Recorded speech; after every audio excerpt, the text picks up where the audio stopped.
Welcome, everyone. Today, at our fireside chat, we're with Surepays. That ticker symbol is SURG.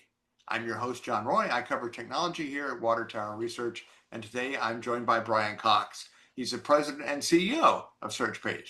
I should mention that Surepays safe harbor statements can be found on their website. Also, this fireside chat cannot be reproduced or a written transcript distributed without the express written consent of Water Tower Research. Brian, how are you? Hey, John, doing good and excited to be here. It sounds great. So, just to kick us off, look, not everyone knows SurgePays. Maybe you could give us a quick overview and give us some color on the addressable market and your business lines. Sure. From a high level, our company caters to about a third of the country in the United States here. It's let's call it the prepaid market. There's 100 million prepaid wireless subscribers in the country. Kind of encapsulates that overall market, the blue collar working class all the way down to the government subsidized class. Our consumer demographic visits their local community store multiple times a week, and we use the point of sale platform at those stores to distribute our products.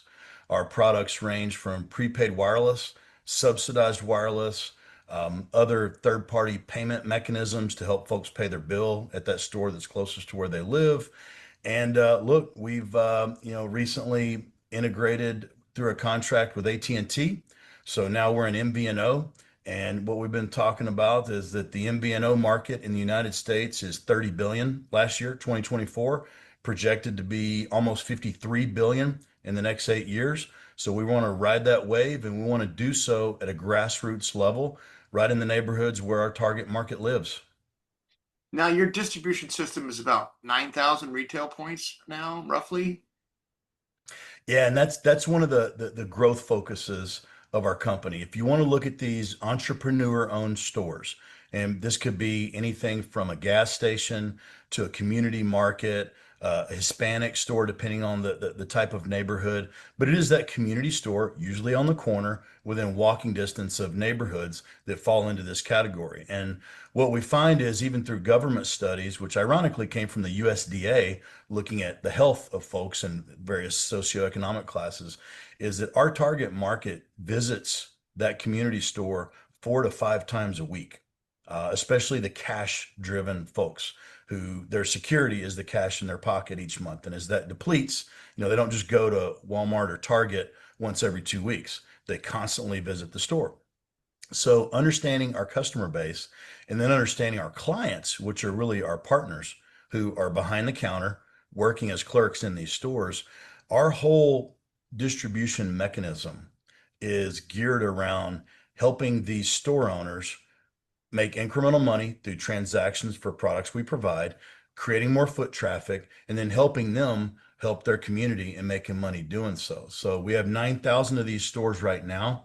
There's a big aggressive push going. Our goal is over 100,000, and we've got the product suite we believe to do it. And we're seeing some pretty exciting numbers come in as we grow this network. Wow, 10x. That's an impressive goal. So, why don't you tell us about the subscriber growth initiatives, other than these that you've already talked about a little bit? I believe you're looking at Lifeline's subsidy model and your link up model as well, the prepaid model. Yeah, we've got a direct contract with AT&T where it really gives us three channels of revenue.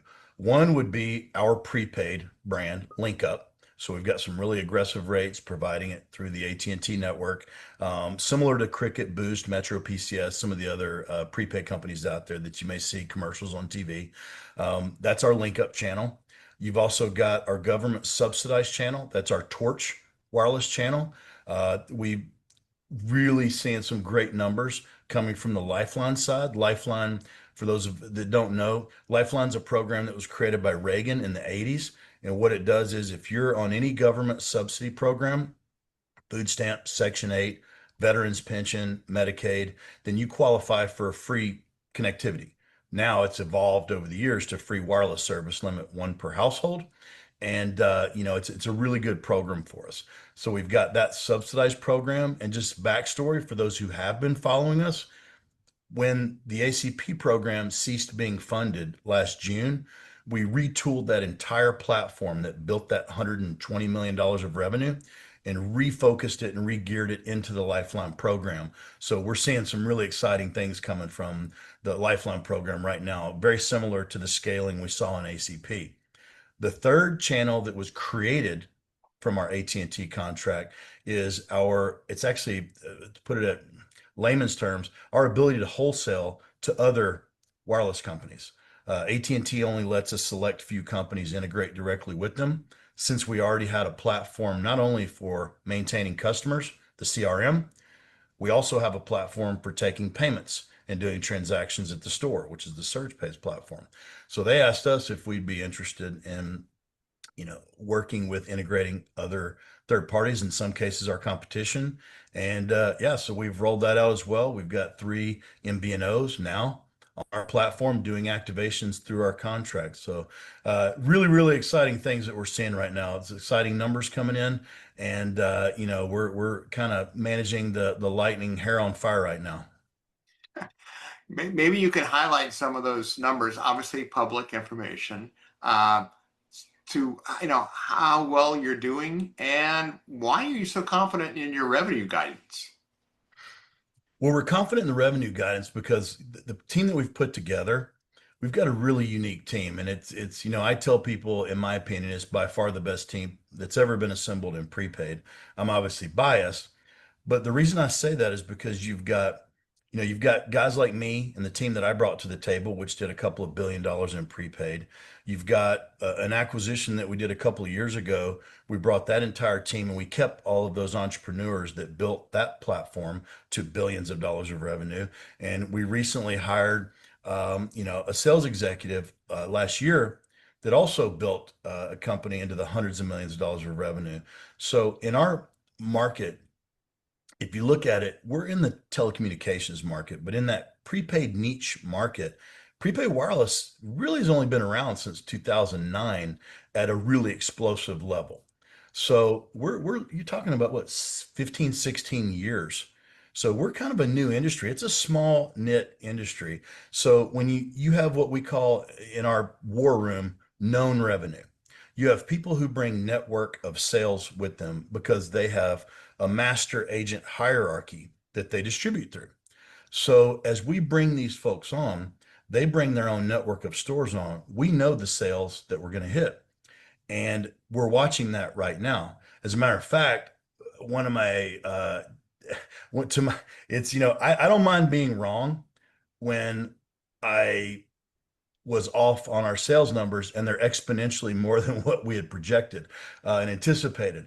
So, as we're looking at numbers right now, we can focus on the Lifeline piece. And again, for those that followed the scaling of the ACP program, right now we're taking off in Lifeline faster than what we did in ACP. So we're extremely confident in both the projections we gave for the being cash flow positive by the end of 2025, heading out of the year, and we're looking at blowing the doors off of some of the numbers we did on our best months in ACP by the end of Q1 next year. So it's exciting, and we do already live in 2026. I mean, we're looking at that. We're looking at the numbers because we're also, what's different about now and ACP. ACP, we had retooled our push to get behind one product, one program, one channel. And that was that ACP piece. Now you've got your link up, which is the prepaid. You've got your MVNE, which is the wholesale to other competitors. You do have your subsidized, which will grow at that ACP level. You've also got the top up platform, the fintech platform, and then you've got Clearline. All of those other 4 channels and subsidiaries will be growing simultaneously to the Lifeline piece. So we'll never have that kind of negative comment about, well, you either have all of your revenue coming from one channel or there's a funding, the maybe the discount applied to the analysis on your stock, the valuation, because of the unsure funding of a program. That will never happen again. We've got multiple channels that are all contribute to the consolidated revenue, and everything has been geared to where it can these subsidiaries can grow siloed by themselves, or in a lot of cases in synergy together because they all use the same distribution mechanism.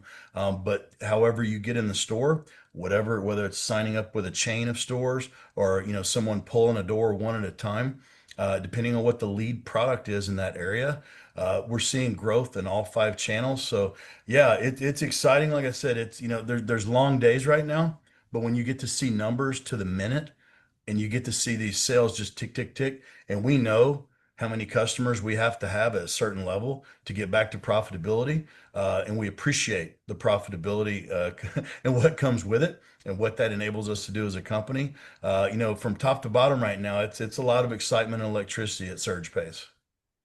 That sounds great. So maybe we take a quick step back for a second and say, okay, what's the rest of 25 look like? What's the rest of 26 going into 26? I mean, you're obviously, I can hear the confidence in your voice, but can you give us a little more color on, maybe what we might see coming down the pike? Yeah, I think, there's always when you put out numbers, you subject yourself to scrutiny. And I think it's important for folks that follow us to know, with these four channels all going to market and essentially all starting at zero, a couple of months ago, things scale significantly, uh, especially when it's a 4X scaling, four different subsidiaries, and understanding that all four of these are reoccurring revenue models that grow scale wise, skewed wise into the future. So I think what you're going to see is, Q2 was a little bit of an uptick, but that was the priming across the board of all of these and getting the wheels cranking, the gears cranking. What we're watching right now is exponential growth. And obviously we've got to report Q2. That's a part of being public. I'm really excited to talk about Q3, and obviously, we don't have a Q4. It'll be a while before people get to see that, but we're gonna do some things to create visibility of our real-time growth as much as possible. We've got some huge subscriber growth numbers that are coming in the well in the thousands a day, and I want prospective shareholders and existing shareholders to understand and be cheering for us on the sidelines as they watch this growth and not have to wait until all the way in the spring to hear what we'll do in Q4 this year. And I think as people pay attention, they'll start to correlate what happened 3 years ago with ACP when you saw the subscribers going up over 1,000 a day, and knowing that we have very, very similar, if not a little bit better because of our AT&T contract, margins as we did in ACP. So very simple numbers on the Lifeline program. There's certain states that pay extra money in the Lifeline program. And, a couple of them that we're focusing on right now, we know that at 100, and this is obviously using, big blocks and shapes and colors, but with 100,000 subscribers in those particular states, well, we're break even, cash flow positive, and that's just one subsidiary, one product in a few states. And the fact that we're doing 1,200 to 1,800 a day right now, and we're not even at full capacity of just that product. I mean, people watching this are smart enough to do the quick math of why we're excited. And that if you look at it, it's almost the end of July. We're very, very quickly going to be back on the green, or green or black, depending on how you like to look at it, of the profitability meter. Well, Brian, that sounds really exciting. Unfortunately, we're running out of time, so I really appreciate you joining me today to talk about this. For those that want to learn more about SurgePays, please visit their website or access our research on WTR's website. That's watertowerresearch.com. And I want to thank everyone for joining us. The views expressed in this fireside chat may not necessarily reflect the views of Water Tower Research LLC and are provided for informational purposes only. This fireside chat may not be distributed or reproduced without the written consent of Water Tower Research and should not be considered research nor recommendation. WTR is an investor relations firm, not a licensed broker, broker-dealer, market maker, investment banker, underwriter, or investment advisor. Additional disclaimers can be found at watertowerresearch.com. We'll see you later, Brian. Hey, thank you, John. Have a great day.